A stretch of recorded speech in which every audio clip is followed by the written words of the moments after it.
Assalamualaikum warahmatullahi wabarakatuh. Kami dari kelompok 2 yang beranggotakan Muhammad Putra Darmawan, Ageng Syaifuddin, Adela Fadia, Salsa Bita Naurin, Abdul Malik Karim Amrullah, dan Hilda Konitatillah akan mempresentasikan tentang analisis gravimetri. Tujuan analisis yaitu penetapan kalsium sebagai kalsium karbonat. Dasar teori. Gravimetri merupakan salah satu teknik analisis tertua dalam kimia analitik. Langkah pengukuran dalam gravimetri adalah pengukuran berat. Analit dipisahkan dari semua komponen dalam sampel dengan menggunakan pereaksi atau perlakuan yang lain. Hasil reaksi ini dapat berupa sisa bahan atau suatu gas yang terjadi atau suatu endapan yang berbentuk bahan yang dianalisis. Dalam cara pengendapan, analit direaksikan sehingga terjadi suatu endapan, dan endapan itulah yang akan ditimbang. Atas dasar pembentukan endapan, maka gravimetri dibedakan menjadi dua macam, yaitu yang pertama, endapan dibentuk dengan reaksi antara analit dengan suatu reaksi. Baik kation maupun anion dari analit mungkin diendapkan. Bahan pengendapan bisa senyawa organik ataupun senyawa anorganik. Cara ini biasa disebut dengan gravimetri. Yang kedua, endapan dibentuk secara elektrokimia. Dengan kata lain, analit dielektrolisa, sehingga terjadi logam sebagai endapan. Cara ini disebut dengan elektrogravimetri. Secara umum, tahap-tahap yang harus dilakukan dalam analisis gravimetri dengan pembentukan endapan ada 8 langkah. Di antaranya yaitu yang pertama, preparasi sampel. Yang kedua, presipitasi atau pengendapan. Yang ketiga, penuaan. Yang keempat, penyaringan. Yang kelima, pencucian endapan. Yang keenam, pemanasan atau pembakaran endapan. Yang ketujuh, penimbangan. Dan yang terakhir yaitu perhitungan hasil analisis. Tinjauan pustaka. Menurut Dasli Nurdin 1986, ada persyaratan yang harus dipenuhi agar metode gravimetri bisa berhasil, yaitu yang pertama, proses pemisahan hendaknya cukup sempurna, sehingga kuantitas analit yang tak terendapkan secara analisis tak dapat dideteksi. Biasanya terdiri dari 0,1 mg atau kurang dalam menetapkan penyusun utama dari suatu makro. Yang kedua, zat yang harus ditimbang hendaknya mempunyai susunan yang pasti dan hendaknya murni. Bila tidak, hasilnya akan galat. Ada dua hal yang perlu diperhatikan dalam merumuskan faktor gravimetri. Yang pertama, bobot molekul atau bobot atom analit berada pada pembilang. Bobot zat yang ditimbang ada pada pembagi. Kedua, banyaknya molekul atau atom yang muncul dalam pembilang dan pembagi haruslah ekivalen secara kimia. Endapan dilakukan dengan teliti agar dapat mempermudah dalam proses pemisahan. Endapan harus memiliki kelarutan yang kecil dan dapat dipisahkan melalui filtrasi. Metode pengendapan harus menghasilkan ukuran partikel yang cukup besar serta endapan yang diperoleh dapat diubah menjadi zat murni dengan komposisi tertentu. Larutan jenuh merupakan larutan yang memiliki konsentrasi zat terlarut lebih besar dibandingkan dalam keadaan setimbang. Larutan ini merupakan keadaan yang tidak stabil dan dapat menjadi keadaan setimbang dengan menambahkan kristal zat terlarut. Metodologi percobaan. Alat-alat yang digunakan diantaranya yaitu yang pertama, gelas arloji. Gelas arloji berfungsi sebagai penutup gelas beker ketika tengah proses pemanasan sampel atau penguapan. Yang kedua yaitu beker glass, berfungsi sebagai wadah ketika mencampurkan bahan kimia. Yang ketiga yaitu Erlenmeyer, Erlenmeyer berfungsi sebagai alat untuk menyimpan filtrat endapan setelah disaring. Yang keempat yaitu pipet mata, berfungsi untuk mengambil atau menambahkan zat kimia berwujud cair setetes demi setetes. Yang kelima yaitu corong kaca. Pada analisis gravimetri, corong kaca berfungsi sebagai alat bantu untuk memindah atau memasukkan larutan ke wadah untuk didekantasi. Yang keenam, oven. Dalam analisis gravimetri, oven berfungsi untuk memanaskan endapan dengan suhu 120 derajat. Yang ketujuh yaitu desikator. Dalam analisis gravimetri, desikator berfungsi untuk menghilangkan air dan kristal hasil pemurnian, juga mengeringkan endapan setelah selesai dipanaskan dari oven. Yang kedelapan yaitu batang pengaduk. Batang pengaduk berfungsi untuk mencampur bahan kimia dan cairan, juga membantu dalam dekantasi larutan. Yang kesembilan yaitu hot plate. Dalam analisis gravimetri ini, hot plate berfungsi untuk membakar endapan sampai menjadi abu. Yang ke-10 yaitu botol pencuci, berfungsi untuk membilas atau mencuci alat yang berukuran kecil atau barang pecah belah dalam laboratorium. Neraca analisis, fungsinya untuk menimbang dan mengetahui massa suatu bahan. Bahan-bahan yang pertama yaitu sampel kalsium karbonat atau CaCO3, merupakan zat yang memiliki sifat fisik dan kimia yang berwujud serbuk putih dan tidak berbau. Kalsium karbonat dapat menyebabkan gangguan pada kulit, iritasi mata, dan dapat menyebabkan gangguan pada saluran pernapasan. Cara pencegahannya yaitu dengan menghindari menghirup debu, mencuci kulit yang terpapar secara menyeluruh, lalu menggunakannya hanya di luar ruangan atau di tempat yang berventilasi udara dengan baik. Yang keempat, dengan memakai sarung tangan pelindung dan pelindung mata. Tindakan pertolongan pertama umumnya yaitu jangan pernah memberikan apapun melalui mulut kepada orang yang tidak sadar.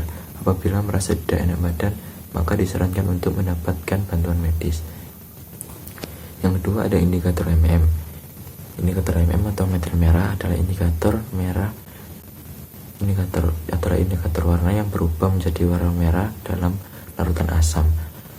Bahaya indikator MM yaitu yang pertama, indikator MM berbentuk cairan dan uap dan sangat mudah terbakar. Yang kedua, dapat menyebabkan kanker. Yang ketiga, diduga dapat merusak janin. Dan cara pencegahannya yaitu dengan memperhatikan instruksi khusus sebelum pemakaian, menjaga wadah agar tertutup rapat, menjauhkannya dari panas ataupun percikan api. Tindakan pertolongan pertama umum yaitu dengan jangan pernah memberikan apapun melalui mulut kepada orang yang tidak sadar. Apabila terpapar dan merasa khawatir, disarankan untuk mendapatkan bantuan secara medis. Yang ketiga ada amonium oksalat. Amonium oksalat dapat merupakan campuran yang memiliki sifat fisik dan kimia, yaitu yang berwujud padatan, berbentuk serbuk kristal berwarna putih dan tidak berbau. Amonium oksalat ini tidak berbahaya, namun apabila terjadi hal-hal yang tidak diinginkan, tindakan pertolongan pertama umum yaitu dengan jangan pernah memberikan apapun melalui mulut kepada orang yang tidak sadar. Apabila merasa tidak enak badan, maka disarankan untuk mendapat bantuan medis. Yang keempat ada HCl encer. Larutan asam klorida atau HCl adalah cairan kimia yang sangat korosif, berbau menyengat dan sangat iritatif dan beracun. Larutan HCl termasuk bahan kimia berbahaya atau B3. HCl encer dapat menyebabkan yang pertama yaitu gangguan pada kulit, lalu gangguan pada mata berat, dan cara pencegahannya yaitu dengan mencuci kulit yang terpapar secara menyeluruh dan setelah menyentuhnya. Yang kedua, memakai sarung tangan pelindung dan pelindung mata. Tindakan pertolongan pertama umum yaitu dengan jangan pernah memberikan apapun melalui mulut kepada orang yang tidak sadar. Apabila merasa tidak enak badan, maka disarankan untuk mendapatkan pertolongan bantuan medis. Yang kelima ada Aquades. Aquades atau dihidrogenoksida atau H2O memiliki sifat fisik dan kimia yang berwujud cair, tidak berwarna dan tidak berbau. Aquades berfungsi sebagai pencampur dan sebagai zat pelarut. Aquades akan berbahaya jika pada titik yang tinggi dan titik beku yang rendah. Cara pencegahannya adalah dengan cara memakai alat pelindung diri yang sesuai dan lengkap. Yang keenam ada kertas saring. Kertas saring berfungsi untuk menyaring larutan heterogen atau memisahkan zat berdasarkan perbedaan ukuran partikelnya. Amonia atau NH3 memiliki sifat fisik dan kimia yang berbentuk cair, tidak berwarna, serta memiliki bau yang pedih. Amonia berperan untuk mempercepat proses pengendapan yang terjadi pada larutan. Amonia dipakai dalam dosis yang sangat tinggi. Amonia encer juga sedikit berbahaya bagi kesehatan. Yang pertama, ini bisa menimbulkan luka bakar dan juga bisa merusak mata. Nah, untuk pencegahannya di sini ada 4 hal yang kami ketahui. Yang pertama adalah jangan menghirup kabut, uap, serta semprotan yang berasal dari amonia tersebut. Yang kedua adalah mencuci kulit yang terpapar amonia secara menyeluruh. Dan yang ketiga adalah menjaganya agar tidak tumpah dari tempatnya. Yang keempat adalah memakai sarung tangan pelindung dan juga pelindung mata. Tindakan pertolongan pertama yang umum dilakukan yaitu jangan pernah memberikan apapun melalui mulut kepada sang penderita. Jika merasa tidak enak badan, juga disarankan untuk segera mendapatkan bantuan medis atau segera menghubungi dokter. Yang selanjutnya ada preparasi sampel dan pengendapan. Hal yang harus kita lakukan pertama kali adalah menimbang sampel dengan cermat sehingga masing-masing mengandung 0,1 gram kalsium ke dalam 3 gelas piala yang berisi 250 ml yang ditutupi dengan kaca arloji dan dilengkapi dengan batang pengaduk. Dan yang kedua adalah masing-masing ditambahkan dengan 7,5 HCl encer dengan perbandingan 1:1. Untuk selanjutnya bisa memanaskan campuran sampai zat padat itu larut dan didihkan secara perlahan-lahan selama beberapa menit untuk mengusir CO2 yang berada di dalamnya. Untuk selanjutnya adalah membilas dinding piala dan kaca arloji dan encerkan menjadi 100 ml. Tambahkan 2 tetes indikator merah metil. Untuk yang kelima adalah panaskan larutan sampai mendidih dan tambahkan dengan sangat perlahan larutan dari 0,1 gram amonium oksatat dalam 25 ml air.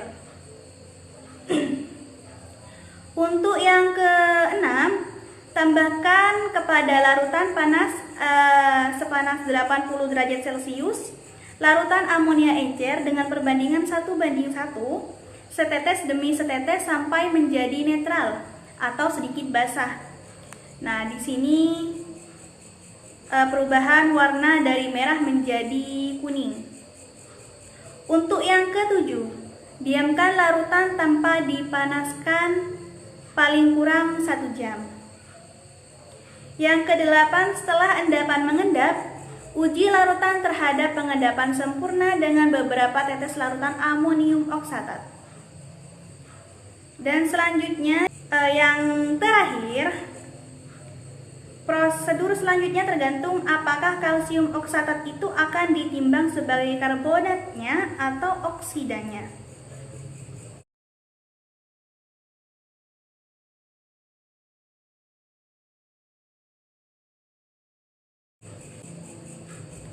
Untuk yang selanjutnya, tahap penyaringan dan pencucian endapan. Hal pertama yang akan kita lakukan di sini adalah mengambil kertas saring dan timbang hingga didapat berat konstan. Dan yang kedua adalah larutan yang telah dibiarkan didekantasi dan cairannya dilewatkan kertas saring dan corong kaca. Usahakan sedikit mungkin endapan yang terikut waktu dekantasi tersebut. Yang ketiga adalah cucilah endapan dalam beker dengan amonium oksatat 1%. Aduk dengan baik kemudian biarkan mengendap. Untuk selanjutnya adalah saring endapan tersebut yang telah dicuci dengan kertas saring. Sisa endapan dalam beker dapat dipindahkan dengan bantuan larutan pencuci amonium oksatat. Kemudian bagian yang C, pengeringan dan juga penimbangan endapan. Oke, langkah yang pertama, kita letakkan endapan beserta kertas saring ke dalam oven dengan suhu 120 derajat Celcius selama 1 jam. Jika sudah 1 jam, kita angkat endapan dengan kertas saringnya dan segera masukkan ke desikator. Kita biarkan sampai dingin terlebih dahulu. Jika sudah dingin, kita timbang kertas saring dan juga endapannya, kemudian catat berapa beratnya. Lalu ulangi langkah pertama sampai ketiga beberapa kali sampai diperoleh berat yang konstan. Dan terakhir, hitung berat kalsium yang diperoleh dari sampel. Di sini terdapat tabel yang juga menunjukkan tahapan-tahapan tersebut. Kemudian analisa data dan perhitungan. Dasar teorinya adalah kalsium dapat diendapkan sebagai kalsium oksatat pada pH sedikit basa. Untuk pengendapannya, amonium oksatat untuk mengatur pH dipakai indikator yang mendekati netral, yaitu mm. Pencucian dengan larutan pengendap untuk mengurangi kelarutan endapan kalsium oksatat sama seperti kalsium sulfat, yakni sangat halus. Pengendapan dan dalam keadaan encer dapat dilakukan pemeraman dengan mengatur suhu pemijaran. Di sini terdapat reaksinya, kalsium karbonat ditambahkan dengan asam klorida menghasilkan kalsium klorida, air, dan juga karbon dioksida. Kemudian ada kalsium klorida ditambah NH4 2C2O4 ditambah air menghasilkan CaC2O4 dan juga air dan 2NH4Cl. Ada CaC2O4 ditambah 2NH3 menghasilkan CaOH2 dan juga C2O2N2H4. Kemudian ada CaOH2 menghasilkan Ca dan juga 2OH. Lalu perhitungan dalam analisis gravimetri. Yang pertama, dalam analisis gravimetri, endapan yang dihasilkan itu ditimbang, dan dari nilai ini berat analit dari sampel dapat dihitung. Kemudian untuk menghitung berat analit dari berat endapan sering digunakan faktor gravimetri atau faktor kimia. Faktor gravimetri didefinisikan sebagai jumlah gram analit dalam 1 gram atau ekivalennya 1 gram endapan. Kemudian banyaknya molekul atau atom pembilang dan penyebut dalam faktor gravimetri harus ekivalen. Dan ada beberapa contoh gravimetri dapat dilihat pada tabel berikut ini. Nah, di sini ada beberapa faktor gravimetri, ada senyawa yang ditimbang, senyawa atau unsur yang dicari, dan faktor gravimetrinya. Misalkan AgCl dan Cl. Bisa menggunakan AgCl atau Cl. Jadi di sini kalian bisa menggunakan salah satu dari senyawa yang ditimbang atau senyawa atau unsur yang dicari. Seperti itu. Untuk rumusnya sendiri, yang pertama yaitu persen. Kita mencari persen A sama dengan berat A per berat sampel dikali 100%. Yang kedua mencari faktor gravimetri sama dengan AR atau MR yang dicari per MR endapan yang ditimbang. Yang ketiga mencari persen A. Ketika ada berat P dikali faktor gravimetri per berat sampel dikali 100%. Dan yang terakhir mencari berat A sama dengan berat P kali faktor gravimetri. Untuk A sendiri yaitu analit dan P adalah endapan. Untuk contoh soalnya sendiri, hitunglah berat Ca yang diperoleh kemudian dari sampel. Kita menggunakan rumus faktor gravimetri dulu, kita cari faktor gravimetrinya, yaitu AR atau MR yang dicari per MR endapan yang ditimbang, yaitu AR Ca per MR CaCO3, sama dengan 0,4. Selanjutnya, berat A sama dengan berat P kali faktor gravimetri. Berat A-nya yaitu 0,1 dan faktor gravimetri yang sudah kita cari tadi hasilnya 0,4.